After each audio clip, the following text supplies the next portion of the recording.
ہمارے زمانے کا سینسرشپ نہیں ہے، اس کے باوجود بہت ہی عجیب و غریب چیزیں، کمپرومائز چیزیں ہر سکرین پہ دکھائی جا رہی ہوتی ہے. لگتا ہے کہ ایک ہی سیریل کوئی تقسیم ہوا ہے 15-20 چینلز کے درمیان، تو ایک ہی کہانی چل رہی ہوتی ہے. اچھا ایک اور چیز میں نے سب مسنگ دیکھی ہے، ہم تو پرانے، آپ کا ظاہر ہے آپ کو دیکھتے ہیں بچپن سے، ہم تو دیکھتے ہیں ہماری فیملی سب پھیلا، یہاں شاید مجھے لگتا ہے کہ ہمارے مختلف کلچرز اب ڈرامے میں نہیں دکھائے جا رہے. یہ ایک بڑا پہلے مزے پی کی ٹی وی بات یہ ہے کہ مجھ سے بڑی عمر کے لوگ بھی مجھے کہتے ہیں کہ بچپن سے آپ کو دیکھتے آ رہے ہیں، جس کا صحیح بات ہے. یہ اصل میں یہ جو ہماری ڈائیورسٹی ہے پاکستان کی، کہ ہر صوبے میں مختلف رنگ ہے، مختلف کلچر ہے، میوزک ہے، کوزین ہے، کاسٹیومز ہیں، طرح طرح کی چیزیں جس کو ایکسپلائٹ کیا جانا چاہیے.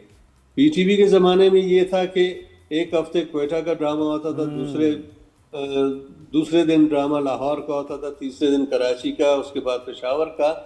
تو پورے پاکستان کے جو رنگ ہیں وہ نظر آتے تھے، اور کہانیاں بھی بالکل مختلف ہوتی تھی کیونکہ وہ اپنے اپنے کلچر کو ریفلیکٹ کرتی تھی. اب وہ چیز نہیں رہی. سیف پلے کرتے ہیں جتنے بھی چینلز ہیں. میں ان کو بلیم بھی نہیں کرتا ہوں، اس لیے کہ پی ٹی وی کی طرح ان کے پاس وہ وسائل نہیں ہیں کہ یہ اسپانسرز کے پیچھے نہ بھاگیں. انہوں نے پیٹ بھرنا ہوتا ہے، جلدی میں کام کرنا ہوتا ہے، لیکن اگر یہ زیادہ بہتر، زیادہ ڈائیورسفائڈ قسم کی کہانیاں لائیں تو یہ بہت زیادہ کما سکتے ہیں. ان کو یہ بات کیوں سمجھ نہیں آتی؟ مجھے اس بات پہ بڑا میں سمجھتا ہوں کہ یہ بہت پریشان کن بات ہے. جی سر ذرا بتائیے گا، یہ جو توبہ عذاب ہے ہمارا آج کا، ایک ٹائم تھا جب لوگ خط لکھتے تھے، اپریشیٹ کرتے تھے، صلاح دیتے تھے. اب سوشل میڈیا پہ جب آپ دیکھتے ہیں کس طرح سے نیگیٹیوٹی پھیلی اور ہر کوئی انفلوئنسر بنا ہے، کچھ بھی کوئی کہہ دیتا ہے، کامنٹس میں بہت ہیٹ اور عجیب سی پھر وہ بات پھیل جاتی ہے، کوئی اس کا اصل میں اس کو کیسے لیتے ہیں؟ میرے نزدیک سوشل میڈیا ایک بہت ہی پورٹنٹ قسم کا پلیٹ فارم ہے جس سے آپ پوری دنیا کے ساتھ اسی لمحے لنکڈ ہو سکتے ہیں اور دنیا جہاں کا علم حاصل کر سکتے ہیں، ایک دوسرے کے ساتھ بات چیت کر سکتے ہیں، ایک دوسرے کے قریب آ سکتے ہیں.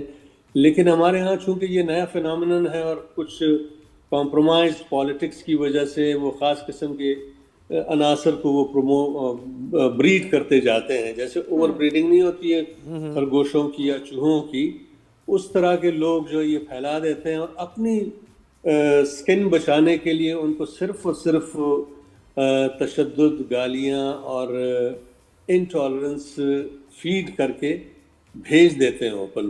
اب یہی سوشل میڈیا بہت سارے جو انفلوئنسرز ہوتے ہیں، کوئی اچھے انداز سے استعمال کر رہا ہوتا ہے، کوئی بہت ہی کمپرومائز انداز سے، تو کمائی کا ایک بڑا آسان ذریعہ بن چکا ہے. اس لیے لوگ اس کو ابیوز کر رہے ہیں، یوز نہیں کر رہے ہیں. زیادہ تر کچھ لوگ ظاہر ہے بہت اچھا کام بھی ان سے لے رہے ہیں، جو بعض اوقات میں دیکھ کے بڑا خوش ہوتا ہوں، لیکن بائی اینڈ لارج یہ کبھی آپ پہ سر ٹرولنگ ہوئی ہے؟ کوئی آپ نے پڑھا اپنے بارے میں کچھ ہے کہ یہ بھی میرے بارے میں کیوں بات کر رہے ہیں؟ بتائیں ذرا. وہ مجھ پہ اتنی زبردست قسم کی ٹرولنگ ہوتی ہے.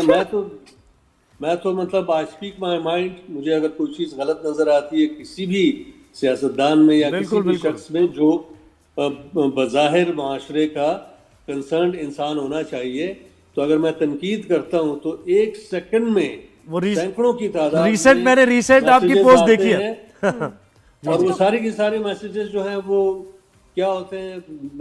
انتہائی غلیظ گالیوں سے بھرے ہوتے ہیں، میری ماں کے لیے، میری بیوی کے لیے، بہنوں کے لیے، بیٹیوں کے لیے.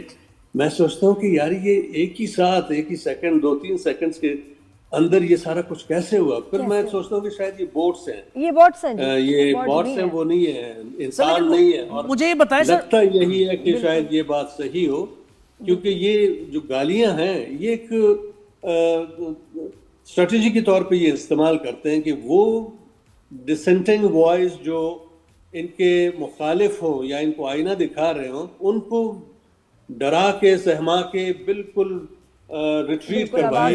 میں ڈرپوک ہوں نہیں. میں انشاءاللہ جب تک سانس ہے میں اپنے ذہن جو ہے اس کا اظہار کرتا رہوں گا، اور میرا جی چاہتا ہے. سر آپ نے وائس آف ڈسینٹ کی بات کی ہے، اور میں نادیہ سے ابھی آج کے شو میں یہی ہم بات کر رہے تھے، ہماری ذرا ڈسکشن اس بارے میں ہو رہی تھی اسٹوڈنٹس کی آپ نے بات کی اور آپ نے کہا کہ تربیت اسٹوڈنٹس کی ہونی چاہیے.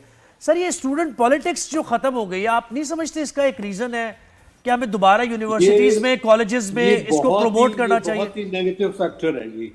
اسٹوڈنٹ پالیٹکس جس زمانے میں اسٹوڈنٹس پالیٹکس ہوا کرتی تھی جامعات میں, اس وقت ایک انٹریکشن ہوا کرتا تھا. سخت ترین مخالفوں کے سامنے بھی آپ بیٹھ کے تمیز سے بات کرتے تھے, دلیل سے بات کرتے تھے اور ایک دوسرے سے سیکھتے تھے. ٹالرنس لیول جو ہے وہ بڑھتا جاتا تھا. اب معاشرے کو جان بوجھ کے انتہائی انٹالرنٹ لیول پہ لایا گیا ہے تاکہ مکالمہ بالکل ختم ہو, اور صرف مائٹ از رائٹ والا جو فارمولا ہے وہ سامنے رہے. لوگ خوفزدہ ہوں, سیاسی لیڈروں سے بھی اور حاکموں سے بھی اور دوسرے تیسرے جتنے بھی ڈیسیجن میکرز ہیں ان سب سے آپ صرف اور صرف خوفزدہ رہیں. ان کی آنکھوں میں آنکھیں ڈال کے آپ بات نہ کر سکیں. یہ بڑا غلط ہے, یہ معاشرے کو تباہ کر دے گا جی. یعنی ریوائیو ہونی چاہیے, آپ یہ سمجھتے ہیں نا؟ Absolutely revival. پالیٹکس میرے نزدیک ایک بہت ہی معتبر ذریعہ اظہار ہے جس کو استعمال کرتے ہوئے آپ معاشرے کو بہتر سے بہتر بنا سکتے ہیں. زیادہ سے زیادہ کریٹو اسپیس یعنی بنا سکتے ہیں لوگوں کے لیے تاکہ وہ ایک دوسرے کے سامنے بیٹھیں, ایک دوسرے سے. اچھا سر, تھوڑا سا لیوریج میں اس بات کا لے رہا ہوں کیونکہ آپ بہت زیادہ, میں آپ کے فالو بھی کرتا ہوں ٹویٹس وغیرہ. مجھے بتائیں کہ ڈیموکریسی کے بارے میں آپ کیا سمجھتے ہیں؟ یعنی یہ جمہوریت, یہ سسٹم تھی, ابھی ہمیں تو تھوڑا ڈسبلیف آ رہا ہے. پاکستان میں جمہوریت وہ سکسیسفل ہے. آج کل کے دور میں میرا خیال بائی اینڈ لارج پوری دنیا میں ڈیموکریسی جو ہے وہ بیک فٹ پہ ہے, کیونکہ ہر جگہ جو یہ انتہا پسند ہیں, رائٹ ونگرز, یہ پھیلے ہوئے ہیں پوری دنیا میں. اور سچ پوچھیں تو جو ڈیموکریسی نے اس طرح سے ڈیلیور بھی نہیں کیا ہے. اب آپ تمام ڈیموکریٹک ورلڈ کو ایک طرف رکھیں اور صرف چائنا کو دوسری طرف رکھیں تو آپ دیکھیں گے کہ چائنا نے وہ کچھ اچیو کیا ہے جو انہوں نے 50 سالوں میں 60 سالوں میں نہیں کیا ہے. چائنا نے پچھلے 20 سالوں میں کر لیا ہے. چائنا اگر آپ جاتے ہیں تو تعلیم کے اعتبار سے انویسٹمنٹ سب سے زیادہ ہے دنیا میں, آرٹ اینڈ کلچر کے حوالے سے سب سے زیادہ ہے, کلچرل انفراسٹرکچر ان کا دنیا میں بہترین ہے, اور روزگار جو ہے وہ تمام لوگوں کو میسر ہے. چائنا نے اب زیرو پاورٹی لیول اچیو کر لیا ہے. بظاہر تو چائنا اور یہ وہ ملک ہے جس کے بارے میں ہم صرف یہ پڑھتے تھے کہ جی چائنا ہمارا دوست ملک ہے, اس کی آبادی آؤٹ آف کنٹرول ہے, سب سے زیادہ نمبر ہے یہ, اور کچھ نہیں ہوتا تھا ہماری کتابوں میں زیادہ. نہیں تو پھر سسٹم کیا چینج کر دیا جائے؟ آپ کیا یعنی تھوڑا سا کھل کے اگر بات کریں. جی جوار صاحب کیا کہہ رہے تھے؟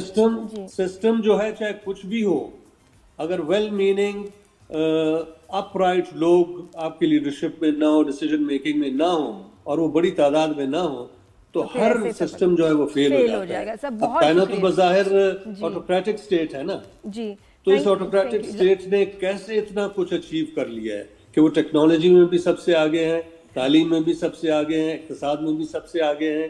ان کے ملک کو آپ ٹریول کریں تو خوبصورت ترین ملک نظر آئے گا, جو ان کی 5000 یا 6000. جماعت صاحب اب دیکھیں مزہ ہمیں اب اتنا, آپ کو اسٹوڈیو آنا پڑے گا کس دن, ہماری گزارش ہم آ جاتے ہیں, ہم آپ سے ریکویسٹ سر, کیونکہ ابھی یہ شو کا ٹائم بھی ظاہر ختم ہوا, بہت سی باتیں ہمیں اور کرنی ہیں آپ سے, اور آپ کا ویو پوائنٹ جاننا ہے.